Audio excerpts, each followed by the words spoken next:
authentic homemade falafel. Today I'm going to show you guys the recipe that my family has been making ever since I could remember, and I'm going to share it with you guys. So I hope you guys enjoy it. If you guys like this kind of content, recipes, fitness videos, lifestyle, make sure to click that subscribe button and click that notification bell so you never miss an upload. Let's jump right into the kitchen and get started.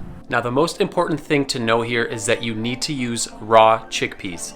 Therefore, canned chickpeas will not work for this recipe. So as you can see here, we have about 3 pounds of raw chickpeas. We make a lot at a time, and we are gonna soak them overnight, and this is how it looks. So we are going full voiceover mode here. I want to show you guys what I'm going to be grinding the chickpeas with. Right here I have some parsley, cilantro, onion, garlic, serrano pepper, and a little bit of a habanero pepper.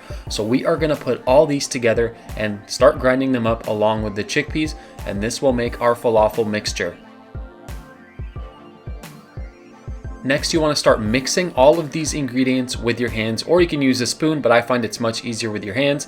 The spices that I have here are some coriander, cumin, salt, and baking powder. Mix this all together into your mixture, and then we are ready to fry these up. So this right here is a falafel scoop. So you want to put the falafel mixture in here, you tightly pack it in, and you pop it out into the oil so it can fry. You want to gently set it in the oil, because if you drop it and the oil splashes up, it's going to burn you.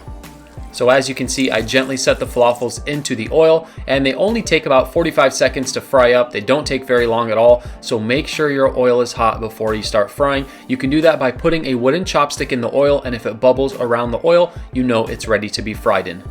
To assemble this, I'm going to be using a tortilla. I would recommend getting an actual pita bread though. I didn't have that, so I'm using a tortilla, and right here I'm adding a mixture of tahini, lemon, and salt, and that's going to be the sauce for the falafel.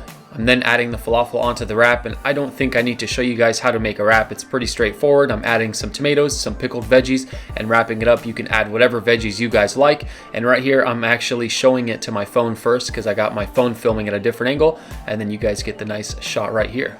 So simple and delicious. If you guys don't want to make it in a wrap, you can just dip the falafel in some hummus, and it's just as good. The sauce that you saw me put on in the very beginning is just a mixture of tahini, lemon, and salt. You can get fancy and add onions, parsley, all that stuff, but keeping it simple here, trying to keep it as easy as possible for people who want to replicate this, and keep it simple. Trust me, it's delicious. You don't have to get all fancy with it. This is amazing. So before I take another bite, I just want to say thank you so much for watching till the end. If you guys enjoyed this video, please make sure to give it a thumbs up. Consider subscribing if you're not subscribed already, and leave a comment down below and let me know what you guys thought. Will you be trying this? I would love to hear your feedback, and as always, I will see you in the next video. Peace.